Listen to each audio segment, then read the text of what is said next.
Hello, Joanne. Hello, how are you? Good. How are you? Yeah, good. Jack. Have a good show. Enjoy. I love you. Chana, this is my mother Cynthia and my stepfather David. They're in the Holy Land. And I guess it's Tahila's grandparent, Taylor's grand and Shmuel's great grandparent.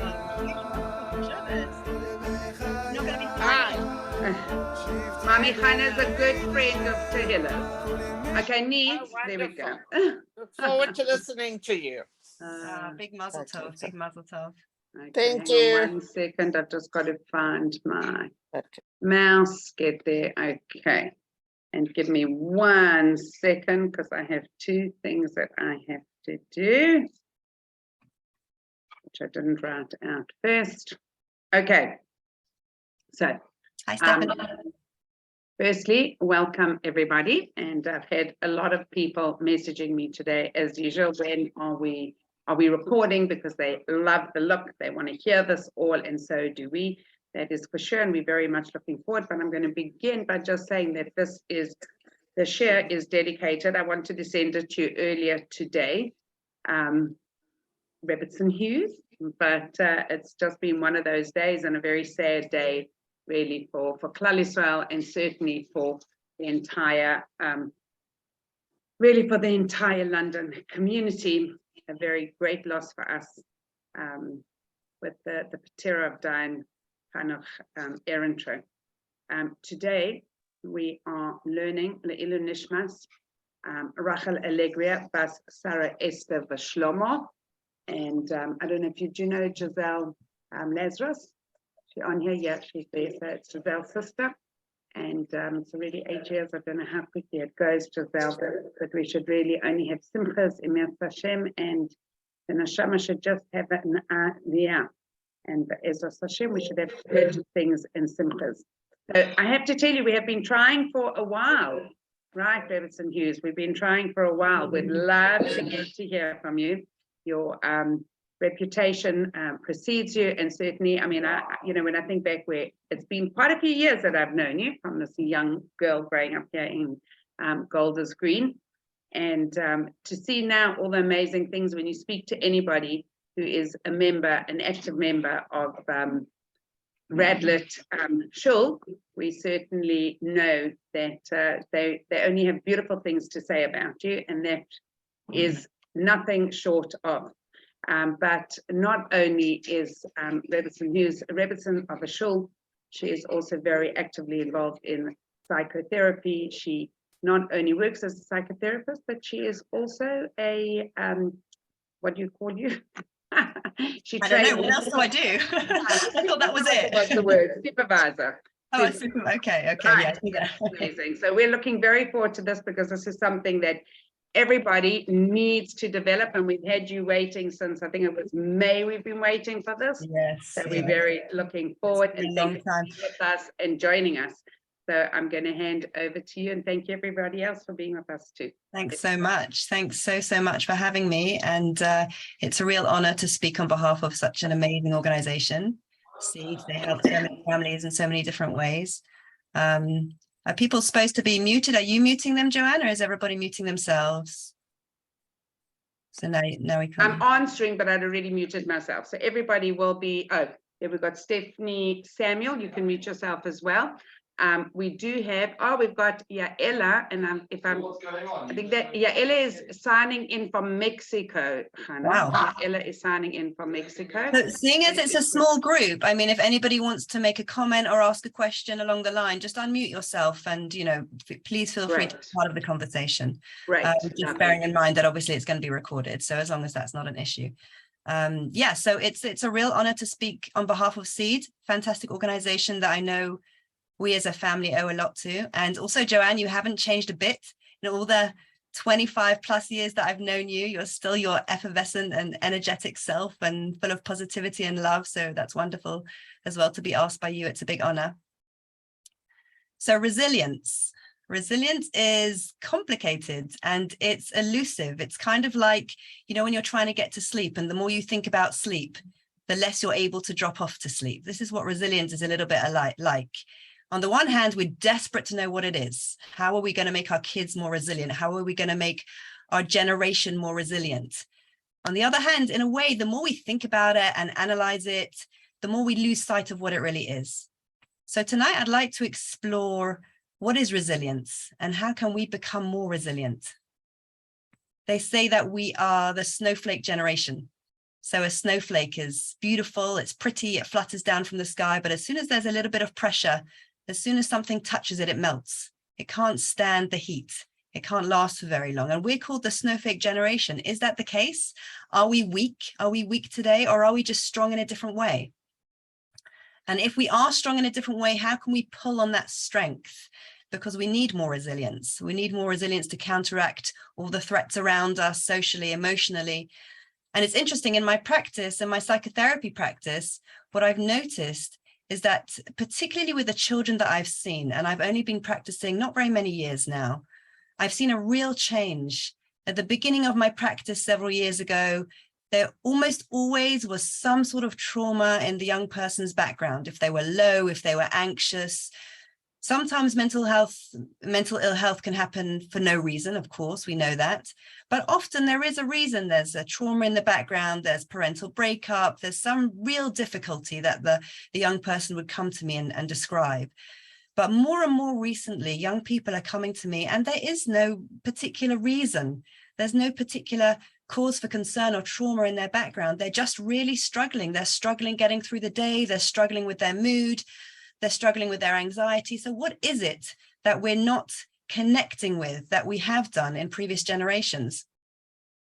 And I think when I think of resilience, I really think one person springs to mind. And I know we're saying this year in memory of Giselle's sister, as you said, but if it's okay, with your permission, I'd like to also mention a wonderful man who we met when I was, my husband was the rabbi and I was the rebbitzin in Richmond United Synagogue some years ago.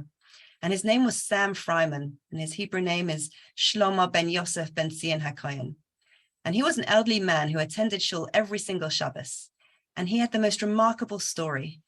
He was born in Poland, and when he was 8 or 9, the Nazis invaded Poland, and he and his family moved into the Warsaw Ghetto. So like many families of his time, between one day and the next, his life completely changed. He had a very loving and warm family, a very connected social network. And all of a sudden, from one minute to the next, his family were torn apart. He lived in the Warsaw Ghetto. And because he was a very small child, they asked him to creep through a gap in the fence in the Warsaw Ghetto and to go out and to smuggle food back for the rest of the community. Resources were very sparse in the Warsaw Ghetto, as you know, and people were starving there. And Sam risked his life as a child being asked to smuggle food from outside the Warsaw Ghetto to go and beg families who are allies, families who are maybe compassionate, to give him scraps of bread and bits of food to take back to the Warsaw Ghetto. Time went on and the Warsaw Ghetto was liquidated. He found himself a 9-year-old boy walking the streets of Poland by himself with no family. He managed to escape. His family were taken away. He never saw his parents and his siblings again. And he was walking the streets of Poland by himself. And he thought to himself, I don't have any possessions, but I have my voice. So I'll sing. I'll sing and I'll put my hand out and maybe people will give me scraps of food. And so for several weeks, that's what he did. And then he was discovered by the Nazis and taken away to a concentration camp. He got through all those horrific months in the concentration camp. He survived.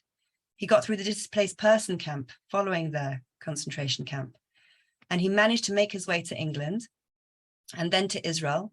And when he arrived in Israel, this skinny concentration camp survivor with no family, with very few friends, he was met by somebody who gave him a rifle and said, go defend Masada. We are now fighting for our country. This is your job now. Take this rifle and go and shoot whatever enemies you see, and defend our country, because this is what we need for our safety, for our freedom. And I remember this man, this pillar of resilience, still speaking with his thick Polish accent. And I remember our house joined onto the shul in Richmond. And sometimes, I'd wake up on a Shabbos and I was having one of those days, my freezer, somebody unplugged my freezer in the middle of the night and the food was seeping out everywhere and the baby was up all night and wasn't well. And whatever it was, I'd cross over And I'd walk into the Kiddush hall and I'd see Sam Fryman, and he would look at me and would say Shabbat Shalom, and he'd look at my daughter and he'd say to me, what a beautiful daughter. I used to have a sister her age. Her name was Chana, and I never saw her again after the Nazis took her. And suddenly my broken freezer and my ruined Shabbos meals and my baby who was sick and up all night didn't mean anything, because here was this pillar of resilience. And I used to ask him, how did you do it? How did you get through day by day? And he said, I just had to, I just got through day by day. So I really want to remember him and think people from the past generations, they just had a different tolerance. They had a different level of pain threshold that they could manage, they could cope with. And what have we lost? Thank God we're in a time of peace, a time of prosperity, a time where we don't have the pain, the daily loss that he and his generation experienced. So have we lost out in that way? And why are we becoming so weak? So first, of course, I'm going to bring with some of my ideas from psychology, from therapeutic literature, but I wanted to make a couple of disclaimers. First of all, I wanted to say that if I'm bringing any examples of any families that I'm seeing, that I'm speaking to, I've always fully anonymized it. Even if you think you recognize any details, they're completely non-identifiable. So don't worry about any confidentiality issues. But my second disclaimer is that when I told somebody I was giving this class, I said I was really excited, I was going to speak about resilience. They said to me, do me a favor, don't turn the Torah into a psychology book. So what do they mean? I want to speak about resilience. I'm passionate. I want to find the answers about how we can become a stronger generation. And I want to look into the wisdom of the Torah in order to do that. But at the same time, I need to keep in perspective the fact that the Torah isn't here to teach us about resilience. It's so much more. And it's a God-given book. It's a book about spirituality and the meaning of life. And resilience is just one part, one aspect of what I can learn from the Torah and Yiddishkeit today in this moment. I want to give you an example. Many of us celebrate Shabbat every week. We have a day of rest. It's a beautiful day. And it's very meaningful. It always has been meaningful over the generations. But Shabbos means something completely different from the day of the 29th of June, 2007, because that was the day that the iPhone was released. And since the iPhone, Shabbos means something so much more. When I speak to colleagues who aren't Jewish and I speak to friends and they ask me what's Shabbat about, often I tell them it's a screen-free day. And often they get it. They 100% get it straight away. And often they're jealous and they say, I wish I could have a Shabbat experience. But I know in the back of my mind that Shabbos is amazing because it's a screen-free day and it totally fits with this generation. We can see the benefits so clearly and the beauty of it so clearly. But I know that Shabbos is so much more. It's so much more meaningful. The rules, the mitzvahs, the connection to God, the spirituality, and aspects of Shabbos that I don't understand, the aspects that only Hashem understands. So at the same time as appreciating that resilience is something beautiful that we can see in Yiddishkeit and in the Torah, I also appreciate that the Torah is obviously so much more. And the fact that I see some wisdom within it that I can relate to my psychology and my therapeutic background is just a way for me to appreciate the beauty of the Torah. And it, by all definitions, it's not the only meaning to Torah and to Yiddishkeit in general. So that's my disclaimers done and dusted. So let's look now at Judaism. What does it mean? The Jewish definition of resilience. So we have maybe the psychological definition of resilience. What is the psychological definition of resilience? So resilience refers to adaptation, to the ability to maintain or regain your mental health despite experiencing diversity. So the ability to bounce back. And there have been many studies. There was a really famous study, actually, a really interesting study in the 1950s, where they managed to trace families for 30 years to track children who were born into really deprived families, families of chronic poverty, families with mental ill health, family breakdown. And they tracked these kids to figure out what makes some of these kids who are born in such a difficult environment still able to overcome adversity, and what makes other kids really suffer from such experiences. And they found out that approximately 1 in 3 kids from really difficult backgrounds do actually go on to lead really normal lives, and they are naturally resilient, whatever that means. And they traced the factors, and they found out that kids who are resilient, who manage to overcome adversity, have different things in common. One thing is that they're naturally quite cute and personable. So that means that their caregiver, their parents, really warm to them and connect with them more. So being able to get that attention from their parents was something huge, a real factor in enabling them to be resilient. Another factor was the fact that their parents were present. The kids whose parents were actually there, whether or not they were emotionally present, mentally present, that was something else. Whether they could physically provide for them sufficiently, that was something else. But the kids who actually had their parents there day to day, they managed, they fared stronger. And another aspect in terms of the resilient children was very interesting. The resilient kids, the kids who managed well, were the kids who had one adult in their social network, not necessarily their parents, not necessarily their relatives, but one adult who at some point believed in them. And this made them resilient. And this, I think, is fascinating because it really shows the complexity of resilience, that it's not just something that you're born with. It's something that can be relational. It's how people around you support you and what their beliefs are about you. And everything else that surrounds your personality, not just whether a person is born resilient or not.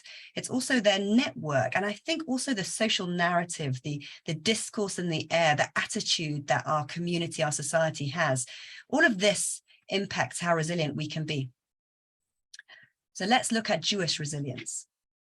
When we think of the Jewish people, we think of resilience. When we think of the Jewish people, we think of survival. And we also think of persecution. We're such a nation of contradictions.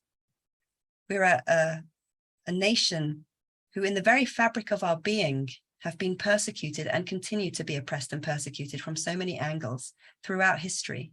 And yet we are a nation who has survived all that pain and suffering. And both those things are predicted. If you look in the Torah and you can see God promising to us, I will throw you out of your land. I will put you into exile in graphic detail, speaking about the pain and the distress that we're going to experience. And on the other hand, he says, you are my chosen people and you're going to survive. There's a commentator to the Siddur called Rabbi Yaakov Emden, and he speaks about the Navi, the prophecy, that when Mashiach comes, when the end of days occurs, we will be kvelling about a miracle that is even more outstanding than the miracle of the Exodus. We will all be speaking about this amazing miracle, and it's going to completely outshine the fact that God took us out from Egypt with all those plagues and miracles and split the sea. What is this miracle that we're going to be enthusing about? And the miracle is looking back at the Jewish people's survival, our ability to be resilient and to survive despite the pain and the persecution. And that's going to be the miracle that we're all going to enthuse about and discuss and be amazed by in the days of the coming of Mashiach. And it's very interesting because when you think back about resilience and survival of the Jewish people, it is completely miraculous. I remember my husband was telling me that when he went to university, he went to UCL to study law. And when he was there, as is always the case, the beginning of the term coincides with Rosh Hashanah and Yom Kippur. So all the religious kids couldn't attend one of the first few lectures. And UCL, amazingly, decided to offer to accommodate these students and to put on the extra lectures again to teach the students all the classes they had missed because they'd gone to Rosh Hashanah and Yom Kippur. They'd celebrated their festivals rather than attend university. So my husband and a few other students, religious students, who had missed the classes, got together and they were going to be given a class from a professor to catch them up for all the work that they missed. And this professor walks into the room and he was a professor of Roman law. And these religious students looked at each other and they smiled and they thought the irony, if we could turn back time 2000 years and we could see these Romans who were so mighty and so strong and ruled the world in terms of their values, their reputation, their might during those times. And 2000 years later, all they are is a few books in a law department in a university and an elderly law professor who's speaking about their concepts that might or might not be the backbone to our current legal practice. Whereas here we have living, speaking, existing Jewish people who not only survive, but are still committed to keeping the laws of the Yom Tovs, of Rosh Hashanah and Yom Kippur. What an irony it was. And this really brought home the miracle of the survival of the Jewish people, especially relative to so many other cultures that existed and were so powerful in their day. The Jewish people, we've remained small, but we've survived. So what is the secret of our resilience? What is the secret of our survival? So let's specifically look. I want to take two role models. I want to look a little bit more deeply into what Jewish resilience means by looking at two particular role models. I don't know if I could screen share, but I'm going to give it a go because I'd quite like to look at some text. I want to look at two role models. I want to look at Miriam, who was. I'll just see if Needs can help you screen share. I've got a tab that says screen share. So then try it. I'm going to put it and see. I know it's gone. It was there. Oh, hang on. So maybe she's busy playing with it. It was there a minute ago. So if not, I'll read it. Yeah, China. Try. No, it's gone again. Share. It's in my options. Hold on. Share screen options. Let's see. I've got a share screen on my page, so you should have one also. Let's see if this works. Yeah, let's go. Does this work? Can you see this? Yeah. Okay. So I want to speak about Miriam, and I want to take a medrash that's not necessarily so well known when discussing the character of Miriam. So when we learn about Miriam, Moshe's sister, so Miriam was Moshe's older sister, and she's described in the Torah as Miriam the prophetess, the sister of Aaron. And the rabbis ask a question, why at this point Moshe had already lived, he was already the leader of the Jewish people, he was leading the Jewish people from slavery to salvation. So why was Miriam then called the sister of Aaron, the lesser known brother? Why wasn't she referred to as the sister of Moshe? So the Medrash comes along, the Gemara comes along and says the following, if you can see on the screens. So Rav Amram says, and that Rav says, and some say that Rav Nachman says, that Rav said, this teaches that Miriam already prophesied when she was the sister of only Aaron, i.e. before Moses was born. So when she was a little child, she prophesied about the salvation of the Jewish people. Now you've got to remember the context. The Jewish people had been slaves in Egypt for hundreds of years. Their grandparents couldn't remember life without slavery, life without pain, without torture. They couldn't remember life with agency and expansiveness, the ability to think.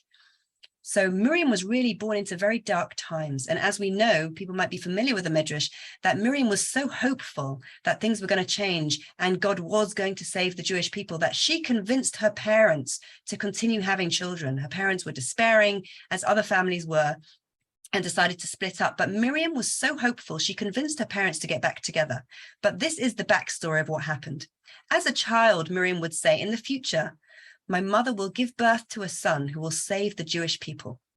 And once Moses was born, the entire house was filled with light. Her father arose and kissed her on the head.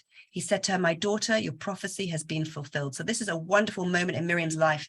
She tells her family, she convinces her parents to get back together, to continue to have hope, to continue having a family. And they did. They listened to her and they were rewarded. This amazing baby was born and the house was filled with light. And clearly this hope was being realized. But then just at that moment, just when Moshe was born, this coincided with Pharaoh making the decrees even more painful, making the decrees even more difficult, because as Moshe was born and their house was filled with light, then Pharaoh came along and said, every Jewish baby boy you must throw in the water. So exactly at that moment when Miriam felt like her prophecy was being listened to and it was being realized, the decrees became even worse. And at that point, the Talmud says, her father arose and hit Miriam on the head. And he said to her, my daughter, where is your prophecy? So Miriam had been so hopeful. She thought that the hope was being realized. She thought that salvation was around the corner. And again, she was beaten down because the decrees got even worse. Not only did the decrees get worse, but she lost the confidence of the very people who she'd just convinced that hope was around the corner.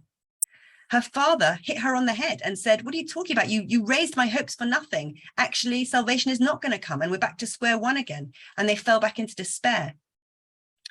And his sister stood, and then it's written back in the Torah, and his sister stood afar to know what would be done to him, to know what will be the ultimate resolution of her prophecy. So many of us were taught in primary school that Miriam stood by the side of the water. She got the baby Moshe, she put her in a basket, she put him in a basket, she put him down the river, and then she waited behind the reeds to look, to see, to make sure Moshe was okay. And that's definitely true on one level. But here, this Midrash is telling us a whole new level. Miriam's hopes were not being realized. Her hopes were dashed. And the people around her who believed in her and helped her to believe in salvation itself, they lost their faith in her as well. But she still retained her hope on some level. She didn't know how God was going to bring salvation at that point. That was completely dark to her again. But she walked into the reeds, looking at Moshe in the basket, curious, how is God going to make this salvation happen? How is God going to pull the strings to realize my hope? So she still believed Hashem was going to bring salvation, but she was in despair and darkness in terms of how he was going to do that. But despite that, she didn't let the fact that everything around her seemed so dark and her network around her stopped believing in her. She didn't let that stop her hope and prevent her from still believing in the prophecy that salvation would come. And of course, we all know the end of the story, that she was so convinced that Hashem would free the Jewish people and make us into a free nation, that she packed the tambourines in her suitcase so that she was ready to dance with the Jewish women at the celebration of the splitting of the sea. So can I just ask you a question? What Sure. age was she when this happened with Moshe? So she was a very young child. I don't know for sure, but I'm thinking the number 8 comes to mind. She was a young child. I don't know if anybody else knows. She was still very young. Just while you say that, I'm sorry, but I just have to show you. Beautiful. That's your Aaron tambourine. was 5. Aaron was 5. She was 8, 7 or 8, and he was Yeah. 5. Ah, he was 5 and she was. So that's the tambourine that you made. Was that with Rivka Malka? No, Joanne? this one is actually, this particular one is from Lisa Kagan. I have another one on the other side there from Anita. And soon we're going to do a tambourine painting hug as well. Oh, beautiful, really beautiful. It's such a connecting symbol, this idea that she has hope. And my hypothesis, my idea really about, in terms of hope, is that that's what we need to become resilient. That's what we need to fight off victimhood. I think in today's world, we're living in a social narrative, a social discourse that privileges victimhood. We're all encouraged, every minority. I don't know if any of you saw the documentary Jews Don't Count by David Baddiel. So he speaks a lot about this. Please excuse me for quoting David Baddiel in a Seed lecture, Joanne, but you know, it's just for reference sake. It's okay. We had the conversation in Share yesterday. He speaks a lot about this. He speaks a lot about the minority communities who are almost desperate to find why more reasons why they're oppressed, why they're victims of persecution, and they want to tell the world about their victimhood and about their oppression and why the pain that they've been through and why they are not privileged.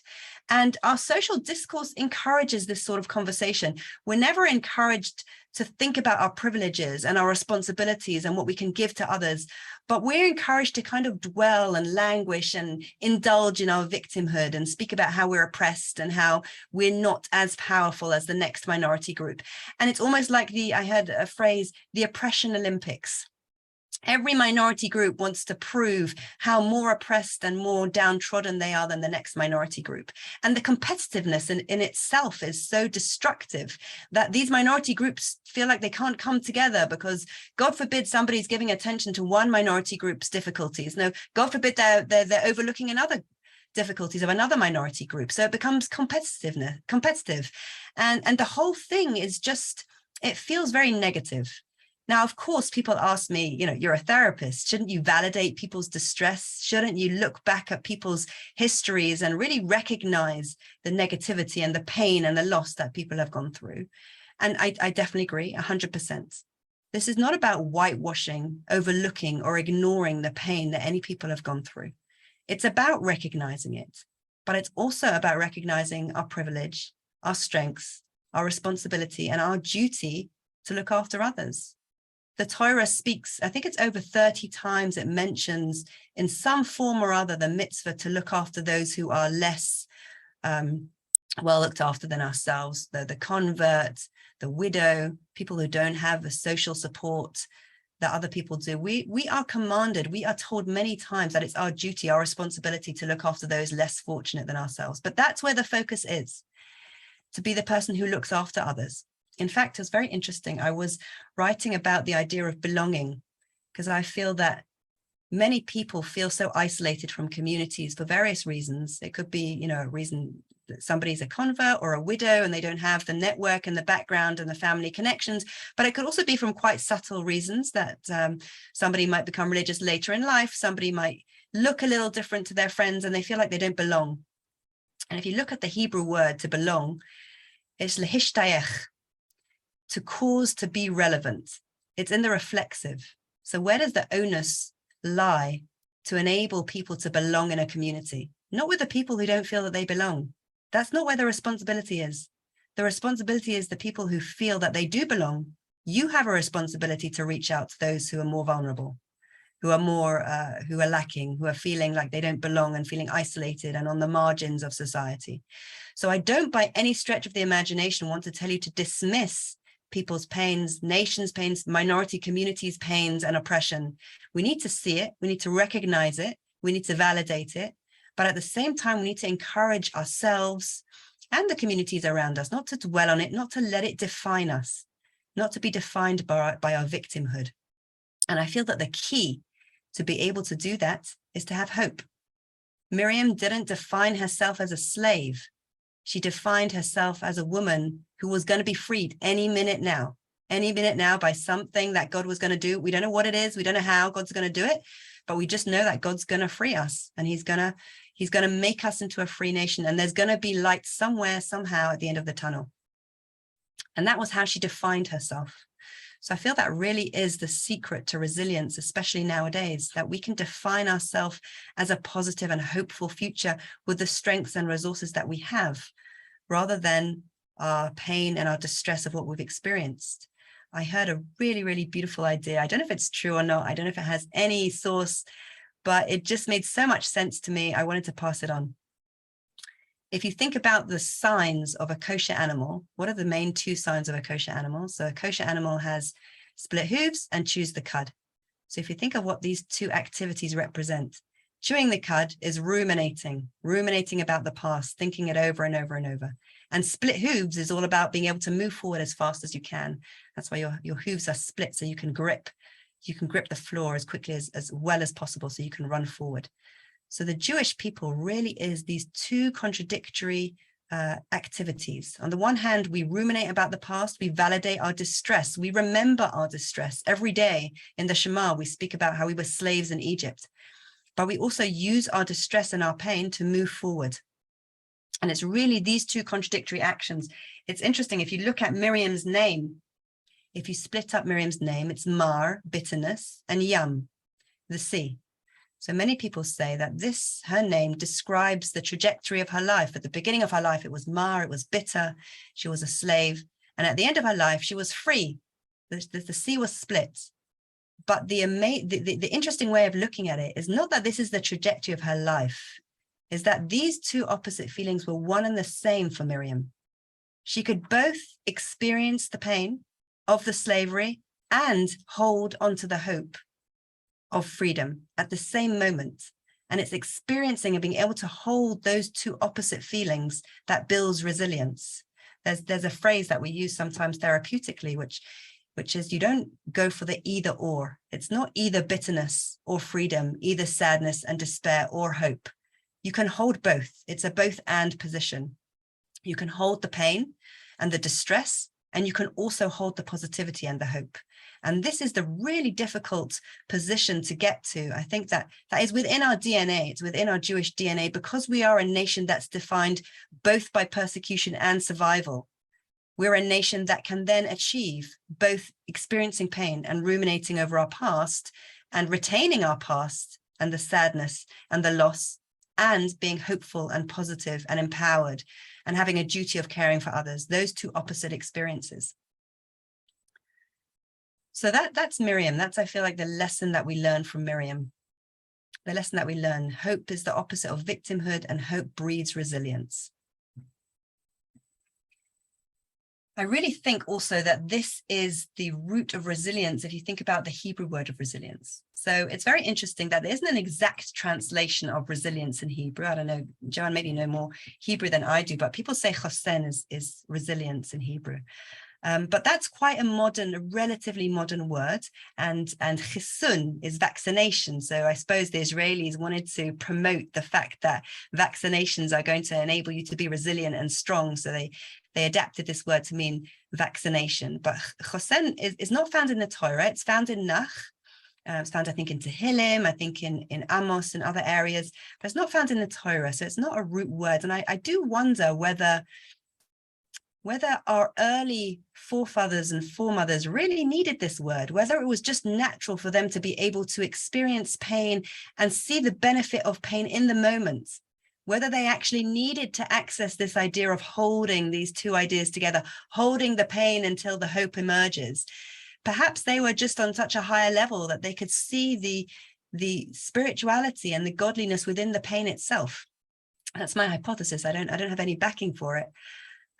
But the word chosen is also related to the modern Hebrew word machsan. Machsan is a basement or a bomb shelter. So if you think of a machsan, what is it? It's something that holds. It's a very strong room that's going to hold you and protect you from the outside bombs and the pigua, whatever it is. And so the idea of resilience is to be able to hold emotions without falling into them and responding to them and being emotionally reactive. Being able to hold those emotions. And this, if anybody has teenage kids, this is the key to parenting teenage kids. Not that I'm such an expert, but I'm definitely learning as I go along, that being able to hold the pain of our teenage kids and not give in when they roll their eyes and have a teenage tantrum because you say you've decided to stop screens at whatever time. To be able to hold their pain is really the key to having resilient kids as well. To hold our own pain and to hold our kids' pain, so that we can see through and be able to see beyond the pain. So this is, I feel, is what resilience is all about. I asked Rabbi Amram Landau, who teaches, he's a biblical Hebrew expert. He teaches biblical Hebrew in Hasmonean. He's an amazing character and personality, but also has fantastic expertise about the Hebrew language. And I asked him, how would you translate resilience into Hebrew? And he took about 30 seconds and he said, Am kashay oref, a stiff-necked people. So actually, the Jewish people were criticized for being a stiff-necked people. When Moshe came down Mount Sinai with the tablets and saw the Jewish people worshiping the golden calf, God nearly destroyed us. God nearly got rid of the Jewish people and started again from scratch with Moshe. And God said to Moshe, these Jewish people, they're a stiff-necked people. They are stubborn. They cannot worship me. They do not know how to bend and be flexible and receive wisdom and receive direction and obey. They're stiff-necked. And later, when the Jewish people repent and they're forgiven eventually by God, Moshe comes back and pleads again on their behalf and says, the Jewish people have repented. Please accept them back. Because Am Kashay Oref, because they are a stiff-necked people. And many commentators translate ki as even though they're stubborn and they're a stiff-necked people, just accept them back because they've done teshuvah, they've repented. But another way of understanding it is ki because the Jewish people are a stiff-necked people, we are stubborn, we won't bow down. Because of that midah, because of that characteristic, that's why we are going to serve you, God, with loyalty, with faithfulness, with commitment, with devotion. That's what's going to make the Jewish people so fantastic. It's that midah, that characteristic that channeled negatively will cause pain and distress and destruction, but channeled positively will cause beauty and strength and loyalty and commitment and a faithfulness that can only enhance the bond between the Almighty and his chosen nation. And that's what convinced God, so to speak, whatever that means and whatever level that means. That's how Moshe convinced Hashem to accept the Jewish people and to believe in us that we can serve him faithfully. So Am Kashay Oref, resilience and strength and stubbornness can also be a characteristic that you can channel. There's a story that somebody once asked the Kotzker Rebbe, who was renowned for being very sharp and to really see through all the rubbish that's in the world and really see the truth. And somebody asked him, there's supposed to be a benefit a way of channeling every characteristic. You know, if you're sad, you should be sad on Tisha B'Av, on the sad days of the year. If you're happy, channel that into Purim. But where is there a place for doubt? How can we channel being doubtful? So the Kotzker Rebbe thought for a moment, and he said, because when a beggar comes to the door and puts his hand out for money, you should be doubtful whether God will provide for him. And that will make you more generous and be able to give money to the beggar. So even doubt can be channeled. And if even doubt can be channeled into something positive, so too can stubbornness be channeled, and determination. So when we see those of us who have younger children in the family and see their stubbornness and the tantrums and the fact that they will not budge from their position, it's also frustrating, and it's also annoying, and it also drives you crazy, but it's also something to be proud of. We're a stiff-necked people. And if we can channel that determination and that stubbornness into something positive, it can make us hugely resilient. To be stubborn, to hold on to hope. Another way of translating Miriam is Meriyam, from the root of rebellion. Miriam had rebellious hope. She was stubborn in her hope, stubborn in the fact that even though nobody in my family, my father hits me on the head, my father doesn't let me and support me in my beliefs and thinks I'm crazy. Regardless, I'm going to be stubborn, I'm going to be stiff-necked, and I'm going to believe that hope and salvation will come. So that's what I feel like we could learn from Miriam. There was again, I'm really apologizing for mentioning this in the seed context, the holy seed context, but there's a program called America's Got Talent. Not that I ever think that anyone would ever have watched it, but you might have heard of it. When you were in the dentist, you might have seen a few clips. So there's this program called America's Got Talent. And I don't know if you ever heard of Nightbird, the singer Nightbird. And she actually had, Aish took a piece on her because they found out that she had a Jewish heritage. She was very, very secular. I don't even know if at the end she maybe celebrated some Christian ideas as well, but she was born a Jew, Jane Marcheski. And she very sadly was diagnosed with cancer, terminal cancer. And even though she was very unwell, and she had to go through all the horrendous treatments that cancer patients have to go through, she went on America's Got Talent, and she was a singer, and she sang a beautiful, hopeful song. And she stood up and she said, I have 2% of survival, 2% chance of survival. But she said 2% is not 0%. And I don't wish to live my life leaving a legacy. I want to live my life thinking about my future, still believing in my future. And she said, some people call this blind denial, but I call it rebellious hope. And I thought, how amazing that a secular Jew thousands of years later is using the words that defined Mary, a rebel, somebody who rebels against all those people around them and decides to hope, regardless of how distressing and how much despair she's in during that moment. So having rebellious hope really is a Jewish characteristic, and really is, I think, the antidote to feeling weak and being a snowflake, having the hope and the will to believe and the stubbornness to believe that the future will be better. So the other person I wanted to look at is Elisheva. And what I also learned through research for this class that I didn't know is that the rabbis say that Elisheva might have been one of the other midwives in Egypt. So traditionally, there's a very famous Rashi that says that the midwives that supported the Jewish mothers to have their children, so the most hopeful people on the planet at that point, because they still believed that the Jewish mums in their times of deep distress and slavery should still bring new Jewish lives into the world and believe in Jewish continuity and a Jewish future. Those midwives, Rashi says, were Yocheved and Miriam. But apparently there was another explanation that the midwives were Yocheved and Elisheva, Yocheved's other daughter-in-law. Elisheva was Aaron's wife.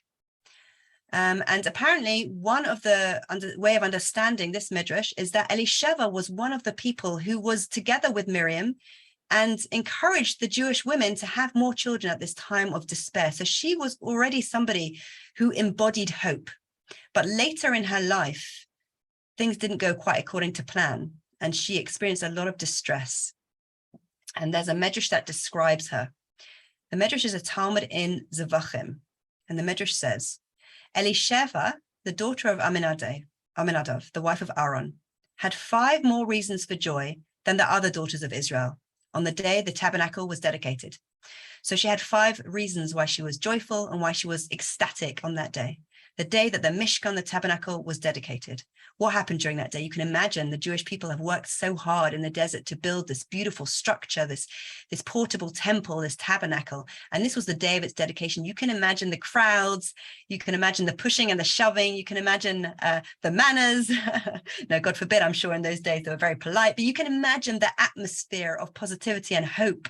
And you can imagine the nachas that Elisheva feels that she's going to get from her children, from her husband, who's the high priest, from her brother-in-law, who's the leader of the Jewish people. When she has two of her sons who are also going to worship in the tabernacle. So it says that Moshe was her brother-in-law, was a king.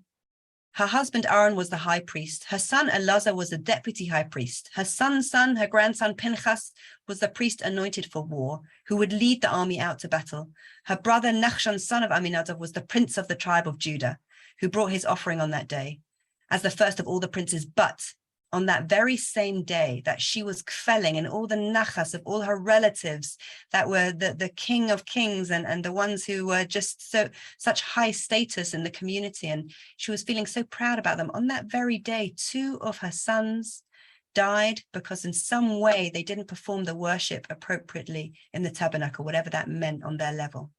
So her day of joy, her reasons for pride and nachas, and to feel so proud and connected and amazed by her family and so grateful for her family during those moments of ecstasy that I think all us Jewish mothers can hope for and dream for as we bring up our families. During exactly that moment came the crash and the despair of two of her children being killed publicly in their moment of service because they didn't worship appropriately in whatever reason that was.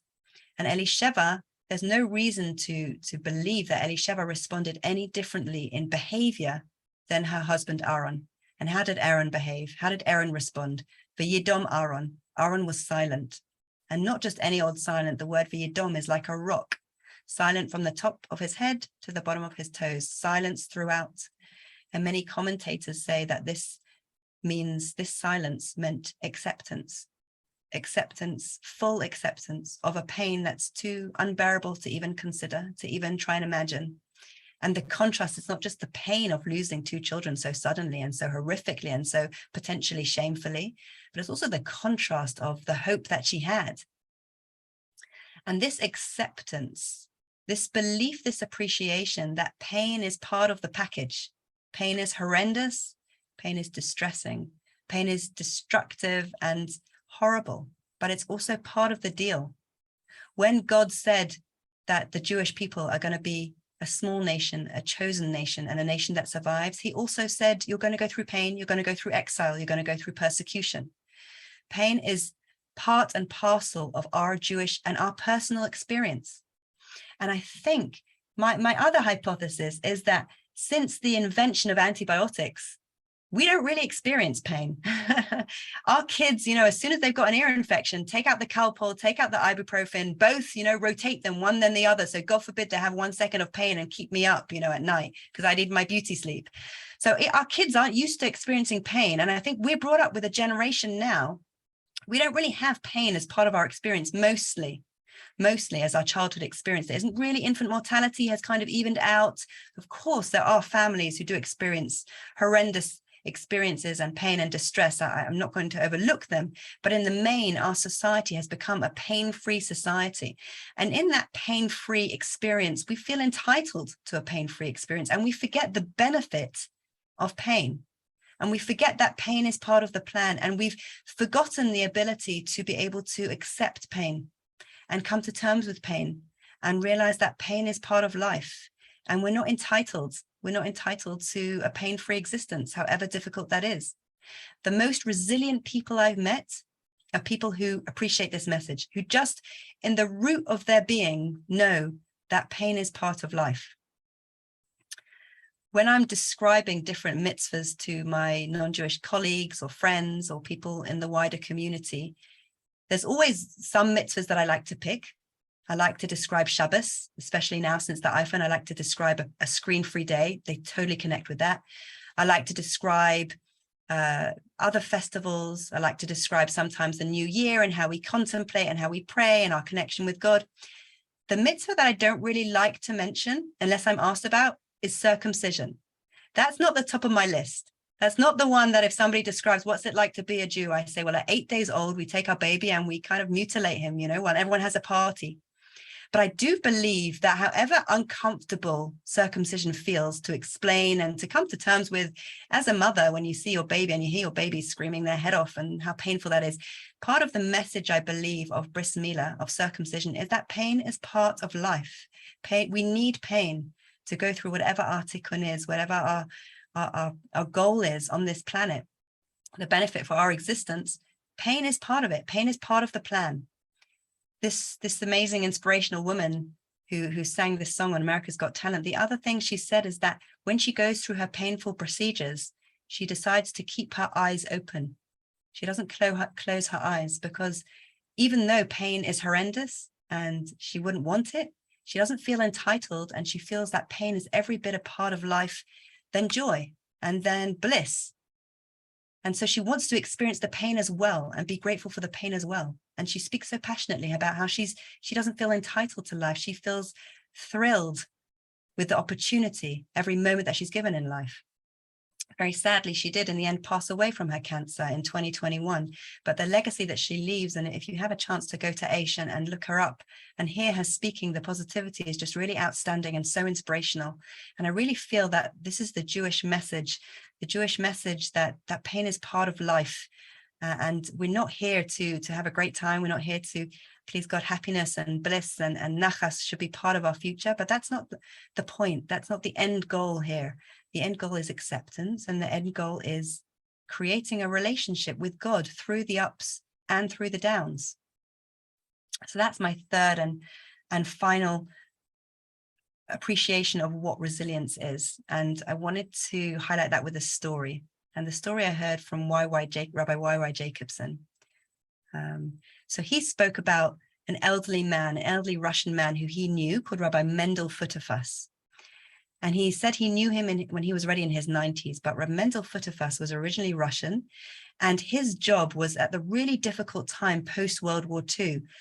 Stalin allowed Jews to return back to their country of origin. So all the Jews who fled the European countries due to the Nazi invasions and went to the Soviet Union, Stalin gave them this window of opportunity to go back to Poland, to their other countries, and to go and become a citizen elsewhere. So many Jews who wanted to escape the Soviet Union came to people in power, and Reb Mendel Futerfas was one of those people, and asked them to forge citizenship papers so that they can present as Polish citizens, for example, and escape the Soviet Union, because they knew that a Jewish life would be impossible to live under the communist regime in those days. So that's what Reb Mendel Futerfas did. He forged papers, and he got a lot of Jews out of Russia and enabled them to live free and positive and Jewish lives. And a lot of people owe their lives to Reb Futerfas. Unfortunately, he was discovered, and the KGB found him, and they sent him to Siberia for a decade of life living under the slave labor of Siberia. And Reb Jacobson speaks about how Rabbi Futerfas found himself amongst members of the community who were intelligent, who were capable, who were established. Those were the people who they sent to Siberia in those days, the people who had potential, the people who were revolutionaries and mavericks, and people who thought differently and creatively, and people who were spiritual. So there was an amazing group of people in Siberia. But after several years, even the strongest of spirits were broken down there. And there was one evening where these people were sitting together, and they were all speaking in despair about their previous lives back in Russia before they were sent to Siberia. And one by one, they described they had a beautiful family, they had an established career, they were contributing to politics, to academia, to whatever it was. One by one, they were speaking and just validating each other and venting about how painful it was to have their lives ripped apart and to be in this slave labor camp day in, day out. And Rabbi Futerfas was the only one who did not cry and was not despairing. And they asked him why he wasn't upset. And he said, it's not that I didn't have a good life back in Russia, and I'm not sad for all the things that I miss, and I don't miss my family. Of course I do. But in a way, I'm doing the same thing now in Siberia, day in, day out, than I was doing back in Russia. And that is serving God. I'm serving God now by being in Siberia because this is where I believe God wants me to be. And in that same way, when I had all those opportunities and when I had my family, I was serving God then as well. This attitude, it just blew me away. It was so incredible that somebody can have such a strong, keen sense of identity and connectedness to the divine, to godliness, to their purpose in life, their godly purpose in life. Their connection can be so strong that they can manage to be relatively positive and accepting of a life that was so different and so disastrous and so painful compared to his previous life. But this is what it means to be a Jew, to connect to an identity that is eternal, that is long lasting, that is godly. If you compare that to our youth nowadays who are on social media a lot of the time and are questioning their identity from every angle, every moment of the day. This post got 50 likes, so it must mean I'm like this. This post got 20 likes. This post didn't get any likes. You know, the amount of times our youth today are questioning who they are, what they stand for, what their purpose in life is horrendous. Adolescence is full of that sort of angst anyway. Add that into the pot, social media, add into the pot a lack of identity, a lack of structure, social structure and hierarchy and religiosity within that framework. And you've got just kids who flow with the winds, who blow with the winds, who are so busy discovering themselves. When they find out who they are, they've forgotten what they were looking for, what the journey was to begin with. And to contrast that, Rob Futterfuss, who has his identity so strong, so entrenched within himself, that even when his life was ripped apart, he could still hang on to that identity. That is the root, the secret to resilience. And I also feel that this is something that doesn't just develop overnight. It's funny, sometimes when I hear somebody who plays a beautiful piece on the piano or manages to achieve something amazing, like run a marathon, I say to them, I'm really jealous that you play so nicely on the piano. And then I think to myself, well, I'm really not that jealous, because if I was that jealous, I would spend 6 hours a day playing the piano and I would get, you know, pretty much as good as you are. So to develop anything of worth takes effort and takes practice and takes the day in, day out toil, takes commitment and takes a lot of hard work. And when we think about our emunah, our faith, our faithfulness to God and our faithfulness to our Jewish identity, it's not something that we can just wake up and read a amazing Rabbi Tatz's book and say, yeah, now my identity is Jewish and that's it, I'm inspired, I have emunah. If you think about the word emunah, which means faithfulness or means connection to God, it comes from umnot. Am I pronouncing it correctly? It's connected to a word which means a skill, a profession, a career. To be a skilled person, a craftsman. To be a craftsman, what does that mean? That means even if you're woken up in the middle of the night, if you're a candlestick maker, you can make a candlestick with your eyes shut. It's part of your bones. It's inside you. Anybody who's ever done a career that's lasted, you know, more than a few years, you know that once you get to a certain level, you can do it with your eyes shut. It's just, you feel it. If pressed, you can put it into words, but mostly you're acting just naturally. It's organic. It's within you. It's part of your identity. So too with a Jewish identity, with our development of our emunah, which I think is the key to resilience. The key to resilience is the day-to-day practice, the day-to-day commitment and recommitment to the loyalty to our eternal identity and to our connection to God. I just noticed, actually, Joanne, I'm just wittering on here, and I've just noticed the time.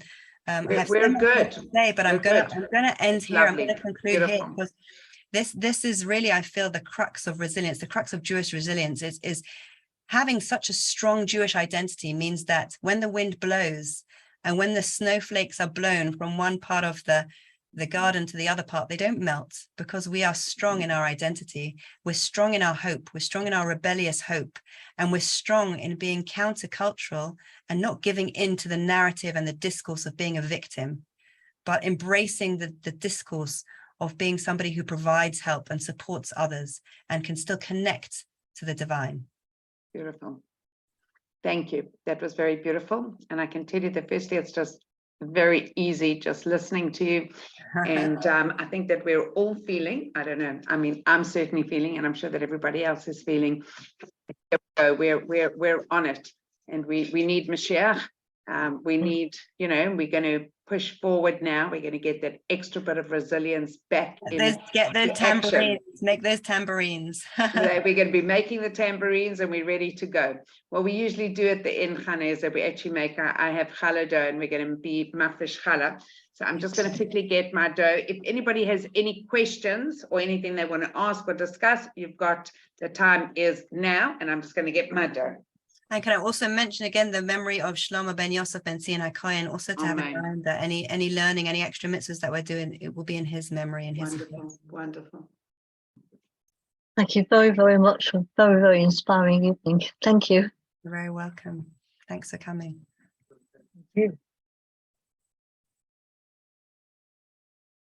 Thank you. It was a fabulous year. Thanks so much. Sorry, I can't Bless see who you. you are, but thanks for the feedback. I'm Miriam McNargy. Okay, hi. Thanks for coming.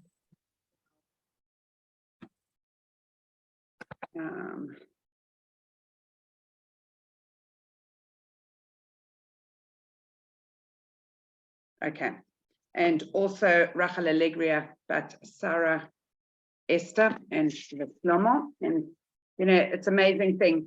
I don't know anybody here that there is another seed trip to Poland again at the end of February. And I'll say, well, you know, the more you get to know, and the more people that you meet, and you know, we go and visit Lily Ebbett, and Ivor Pearl lives around the corner here. And really, the more you get to meet people and realize, we'll never know what they went through. We'll never know. But the little bit that we can do, you know, sort of to perpetuate and to make sure that everything that we can do moves us actually forward. But it was very beautiful, and it is really Mirz Hashem that we should all be zoichet to building that resilience. Amen, amen. Okay, those, let's go. And I'm just, before I forget, anybody that's in Edgeware, we have a bar mitzvah. It's actually the birthday now of our Shmuel Avram ben Tehillah. Bar mitzvah right now. He's Sudas Chaverim, and on Shabbos he will, please God, be laning, and there'll be a kiddush. So if anybody is somewhere near the Seed Shul, the invitation's on me, and I know that Tehillah is going to miss having Chana there. Okay, Baruch Atah Adonai, Eloheinu, Melech haolam, asher kiddushanu, b'mitzvotav v'tzivanu, la'afrish chala min ha'isa, harei zu chala.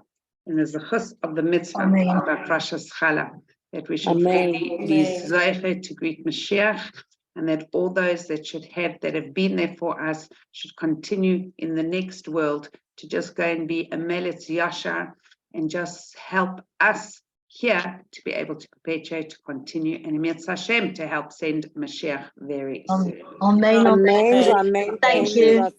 Thank you, Good night. everybody. Good night, good Chodesh, good Chodesh, Good Shabbos. and good Shabbos. Thank you.